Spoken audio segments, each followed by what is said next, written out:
contando con nuestro primer invitado del día de hoy, que ya lo vamos a presentar, Jerónimo Venegas. Muchas gracias por haber venido. No, al contrario, buenas noches. De peón rural a gremialista, toda una trayectoria, ¿no? Toda una historia, realmente. Sí, sí, qué sé yo, uno la vocación la va adquiriendo, se la hacen adquirir los mismos compañeros, ¿no? Uno no sabe por qué es dirigente gremial en sus principios, pero algo de razón tenía Perón cuando decía que los dirigentes no se hacen dirigentes, nacen dirigentes. Por algo la gente siempre busca a uno como para que lo represente, como para que lo defienda en alguna circunstancia, y eso hizo de que uno desde muy chico en las esquilas, en las cuadrillas de papa, ¿no?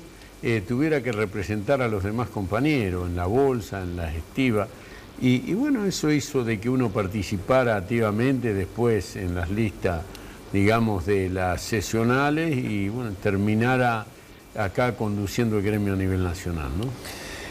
Este techo, porque comencé, como habrás visto el editorial, señalando que me parece muy saludable que un gremialista esté pensando en que las medidas que va tomando el gobierno pueden ser inflacionarias y que también es justo que, como lo vamos a ver en el segundo bloque, no se atenga a esa inflación mentirosa del INDEC, no, claro, sino a la inflación real, la de la góndola. Claro, y por eso estos techos salariales parecería que no se... Sí, claro, uno sabe positivamente que todas estas medidas que se han tomado son medidas inflacionarias, porque sacarle subsidios y subir las tarifas, uno sabe que esto se paga en la canasta familiar, ¿no?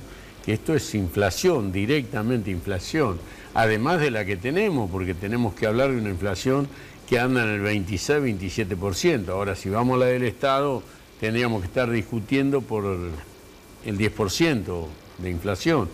Pero nosotros sabemos... Cuando usted negocia, por ejemplo, sí, los aumentos de salarios, sí, con los empresarios, hablan de esta inflación. La otra, pienso que ni en broma la no, ni en broma se trata, claro. Por eso es que nosotros logramos un 35.7%. ¿Con la patronal? Sí, con la patronal, un acuerdo de parte. Por eso cuando la presidenta en la UIA dice que se va a seguir respetando los acuerdos entre empresarios y trabajadores, nosotros decimos a la presidenta, nosotros hemos hecho un acuerdo, señora presidenta, realmente queremos que se respete, porque este es un acuerdo de parte.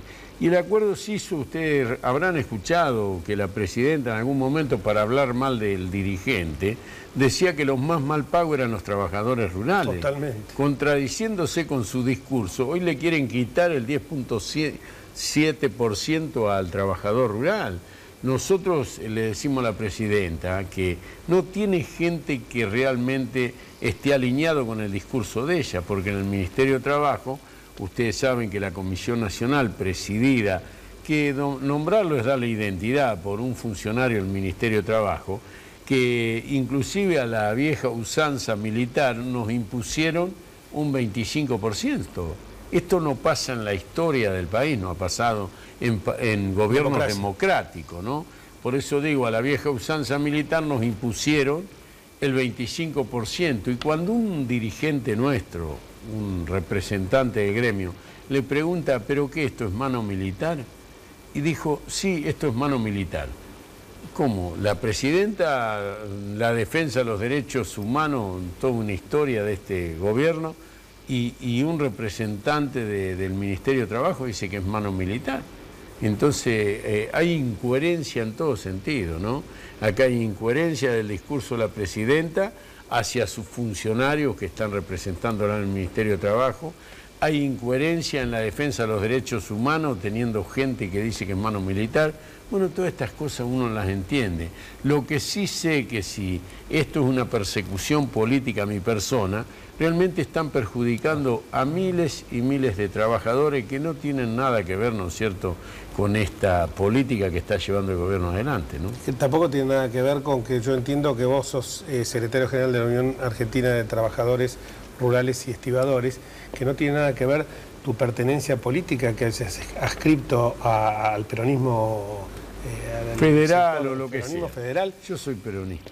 Pero exactamente, pero además no tiene nada que ver una cosa con la otra. Podría ser liberal, radical, comunista, que estás defendiendo en este caso los intereses que te han sido confiados, que son los de los trabajadores rurales. Pero además, yo digo, de estas medidas ser inflacionarias, acá han salido compañeros a manifestarse hoy por este tema del techo salarial, que realmente uno no esperaba que saliera, y han salido. O sea, este gobierno está unificando al movimiento obrero, y lo está unificando de verdad, porque yo digo, nosotros tenemos una gran tarea, una gran función en este país. ¿Y cómo la tenemos? Individualmente no, en conjunto. Nosotros sabemos que el movimiento obrero, que fue la columna vertebral del movimiento nacional justicialista, se tiene que unificar, porque si acá realmente seguimos divididos, van a querer avanzar sobre los fondos de las obras sociales.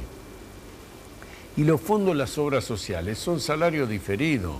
Acá las obras sociales, cuando hablan muy libremente, que hablan de las cajas de las obras sociales, las cajas de las obras sociales son la salud de los trabajadores, no la caja de los dirigentes, ¿sí? Entonces nosotros tenemos que defender la salud de más de 18 millones de beneficiarios que tienen las obras sociales, y que estos aportes son salarios diferidos. Nosotros tenemos ahí en la superintendencia, en la cuenta del banco de la superintendencia, más de 15.000 millones de pesos que son la salud de los trabajadores, y el gobierno no lo reparte. O sea, es un fondo solidario que se hace con el 15% que aportamos todas las obras sociales del país. Vos dijiste algo bastante importante cuando señalaste que se estaba unificando, porque parecería que Moyano, que era un adalid del kirchnerismo, en contraposición a tu caso o al de Lescano, por ejemplo, están encolumnados y muy firmemente en la defensa de este aumento salarial que se compadezca realmente con una inflación real y que signifique un salario real de los trabajadores. Eso realmente es llamativo, ¿no? Porque uno pensó que iba a haber alguna fisura en esto, ¿no? Pero acá el gobierno, yo creo que no va a cejar en esto, porque acá se ha despilfarrado una oportunidad histórica del país. Acá hemos tenido 8 años con viento de cola en la economía. Y en vez de esa economía aprovecharla para incentivar el desarrollo, el crecimiento del país, claro, la hemos despilfarrado, la hemos utilizado para cosas que no tienen nada que ver, como el subsidio. Yo digo, hoy en las villas, lamentablemente, pobre gente, ¿no? Porque nadie quiere vivir en una villa, quizás viven por la obligación que tienen, y están incentivando a que se embarace una criatura de 12 años para que cobre el prenatal. Todos estos subsidios hay que mirar cómo se hacen, cómo se dan.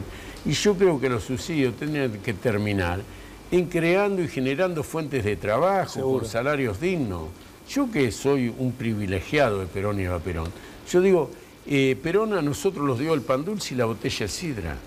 Pero ¿hasta cuándo nos dio el pan dulce y la botella de sidra? Hasta que después el padre de familia, con el poder adquisitivo de su salario, no solamente se podía comprar la sidra, el pan dulce, sino podía educar a sus hijos, mandarlos a la universidad, y se terminaban recibiendo de ingenieros, abogados, médicos, con el poder adquisitivo del salario.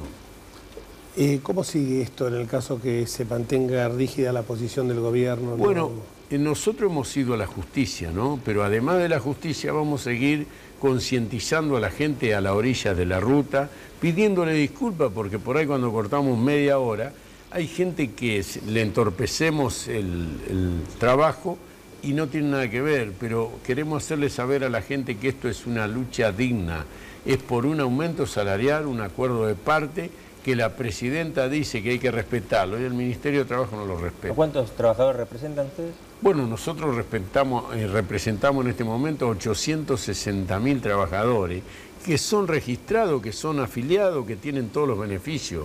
Además debe haber 600.000 trabajadores más que están fuera del sistema, ¿no? Que están en este momento no registrados. Dentro de unos días va a haber un Congreso Mundial de Agricultura en Ghana. Sí. Y vos fuiste designado el presidente del Comité Ejecutivo. Así es, yo soy el presidente del Comité Ejecutivo Mundial de Agricultura, o sea, represento para más datos a todos los trabajadores agrícolas del mundo. Y acá en Argentina, realmente no se entiende, ¿no? Acá en Argentina es como que me quieren destruir, ¿no? Que me quieren hacer de un sindicato, 8 sindicatos, porque han presentado un proyecto de ley en la Cámara de Diputados, malintencionado por este gobierno, que lo presentó el ministro Tomada, el ministro de Agricultura y la presidenta de la Nación, malintencionado para desguazar al gremio, ¿no? Para hacer de este gremio 8 organizaciones, ¿no es cierto?, que no tienen nada que ver con el sector agropecuario. Esto forma parte de la escalada que ya empezó con aquella detención absolutamente arbitraria y con otras cuestiones. ¿Por qué ese ensañamiento? Bueno, yo soy un dirigente que por encima de todas las cosas no fui menemista, no fui kirchnerista, ni soy dualdista, yo soy peronista. Acompañé a Menem en algún momento en la campaña, después lo acompañé a Kirchner. Nosotros fuimos el único gremio nacional que acompañó a Néstor Kirchner para que llegara al gobierno. Y no lo acompañé porque yo fuera kirchnerista, lo acompañé porque un congreso de 638 congresales, incluyéndome a mí, dijeron que al hombre que eligiera a Duhalde, la voluntad del Congreso lo iba a acompañar. Duhalde lo eligió a Kirchner y nosotros lo acompañamos a Kirchner. Pero al año y pico, cuando vimos que ese proyecto nacional y popular distaba mucho, bueno, nos abrimos. Muchísimas gracias. No, al contrario, gracias a usted. Vamos a una pausa.